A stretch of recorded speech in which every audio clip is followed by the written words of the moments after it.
बाज़ औक़ात आपने देखा होगा कि आपकी वेबसाइट पर बहुत सारी इन्फॉर्मेशन है और आप टॉप नेविगेशन में से किसी एक पर क्लिक करते हैं तो उसी पेज के उस ख़ास सेक्शन पर आपको रीडायरेक्ट कर देता है।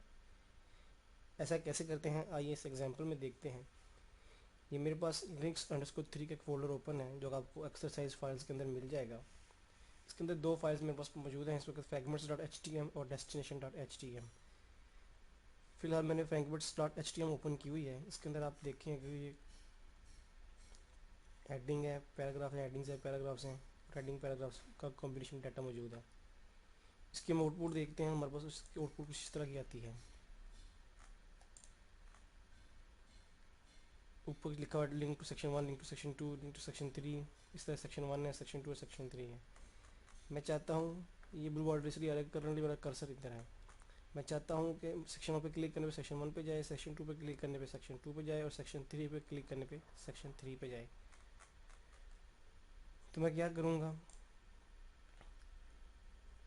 इनके ये ऊपर टेक्स्ट लिखे हुए हैं वो वाले पैराग्राफ्स, लिंक टू सेक्शन 1, 2, 3, इन पे क्लिक करने पे जिस सेक्शन पे मैंने जाना है उस सेक्शन पे मैं एक यूनिक आईडी असाइन करूँगा। जैसे कि सेक्शन 1 को आईडी दिया हुआ है 1, सेक्शन 2 को आईडी दिया हुआ है 2, इस तरह सेक्शन 3 को आईडी देंगे हम 3।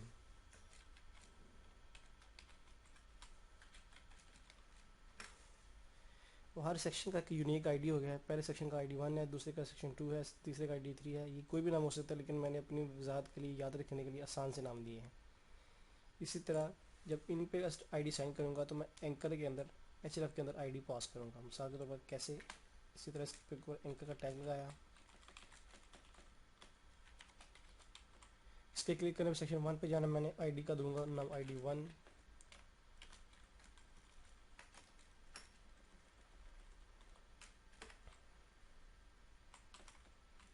ये मैं कॉपी पेस्ट कर देता हूँ।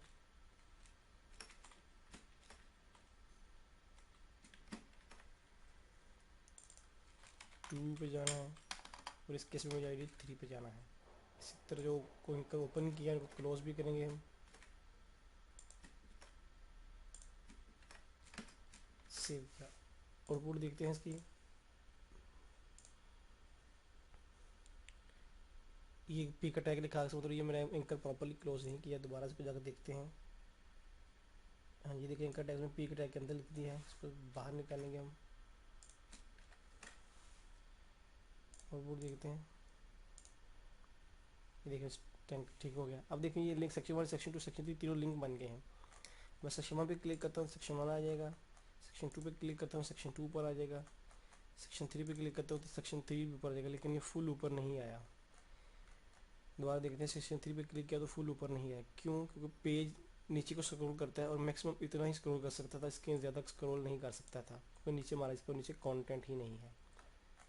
अगर एक पेज के अंदर सेक्शन के अंदर मूव करना हो तो हम इस तरह उसके अंदर 2 स्टेप करते हैं। पहले उस खास सेक्शन को यूनिक आईडी देते हैं, फिर ऊपर लिंक्स के अंदर उस आईडी को पास किया जाता है। अगर मैं चाहता हूँ कि इस फाइल में रहते हुए दूसरी फाइल के सेक्शन में जाऊँ तो वो कैसे करते हैं देखते हैं। मिसाल के तौर पर ये लिखा हुआ है हमारे पास आउटपुट, अगर हम देखें link to section 2 of the destination HTM page.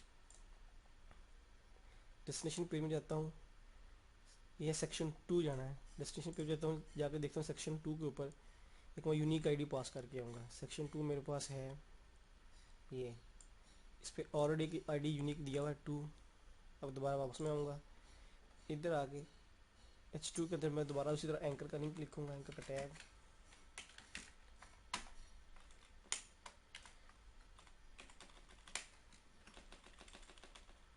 Anchor closing लिख लिया।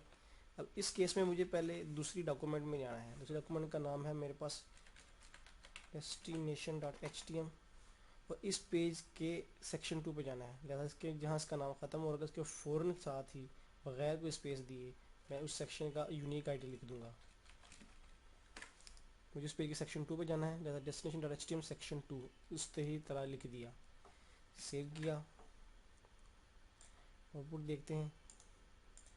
देखिए लिंक टू सेक्शन 2 ये भी लिंक बन गया। मैं क्लिक करता हूँ तो देख सकते हैं ये फ्रेगमेंट आइडेंटिफायर के सेक्शन 2 पे आ गया था। एक फाइल के अंदर रहते हुए उसके सेक्शन किस तरह मूव करते हैं, या एक फाइल के अंदर रहते हुए दूसरी वेबसाइट के या दूसरी डोमेन के दूसरी फाइल के पेज के किस खास सेक्शन पे कैसे जाते हैं, ये भी आपने देख लिया।